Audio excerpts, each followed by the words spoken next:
I'm the Reverend Molly Bosscher, and I am the president of your standing committee. I'm Alan James, the Interim Executive Officer for the diocesan staff. We greet you today from this beautiful spot here on the Grand River. And the reason we are here today is because we wanted to share some exciting and interesting news about some of the ways that structure is changing in our diocese. And I'm sure all of you remember when we junctured, that lovely Episcopal word, juncture, when we came together as Episcopal Diocese of Western Michigan and Episcopal Diocese of Eastern Michigan. And since then, we have not actually figured out what that means in terms of our staff. We've changed little bits about our position descriptions, we've changed little things, but we haven't figured out what that means about everything. And so, with the help of Alan and the Standing Committee and also Diocesan Council, and we have spent a long time talking about this in Standing Committee, we are excited to tell you about some changes that we are making with our staff, and especially with the structure of how we understand our staff in terms of the diocese, because we want to continue to serve you as well as we possibly can. So in this video, we're going to talk a little bit, I'm going to share some of the details about the review process we took and went through. So the Staffing and Structure Committee, along with myself, was charged by the Standing Committee to take a look at what was working, what was not working, the way the staff was structured. So we began with a series of interviews. The members of the Staffing and Structure Committee and I interviewed 48 diocesan and congregational leaders from across the diocese to ask them what was working, what was not working, what was supporting them in their parish ministries, as a congregation, and in those places where they were involved in diocesan ministry. And we learned a lot.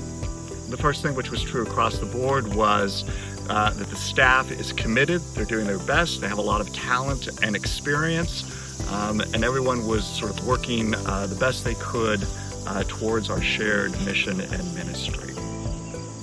There were some sort of specific places that needed some attention.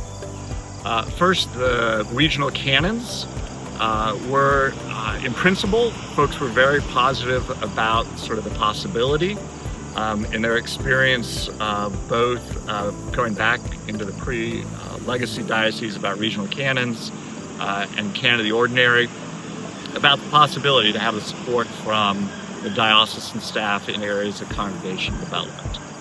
But as we've evolved and gone into juncture and went from 4 canons to 3, they became stretched very thin, both because of the increased number of congregations and their expanded portfolios.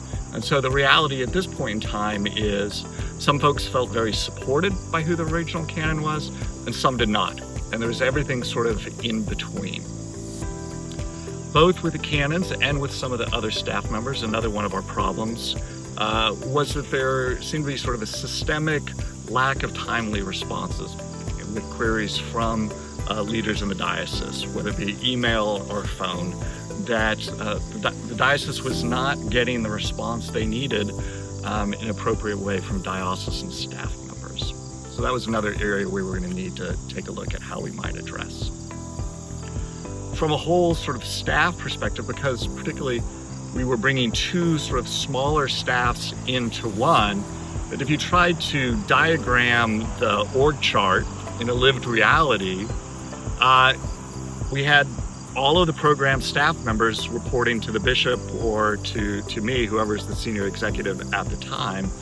And so there were too many people that usually organizational development wise, 4 or 5 people is about the most that you want reporting to any one person. And within that also was, it really was a full team of equals. There was no identified number 2. And so when, again, the bishop was not present, trying to figure out how decisions were made became a little more complicated.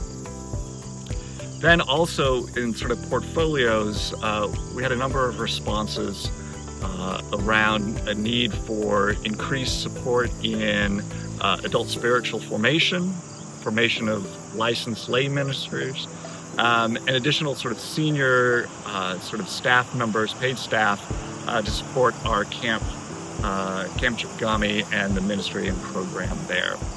So those were some of the issues that were identified, and another one also was in the area of community engagement or social justice. While we have a canon for beloved community, Canary Love Parish, her sort of identified areas were in around beloved community, dismantling of racism, and creation care. But there was no other staff point of contact for feeding ministries, for End Gun Violence Michigan, any other sort of social justice ministries that folks in the diocese wanted to participate in. And so that was another area we needed to think about addressing. So these are the lessons learned from our interviews. And in the next videotape, we'll talk with you about the organizational chart that has been developed by Staffing and Structure and approved by Standing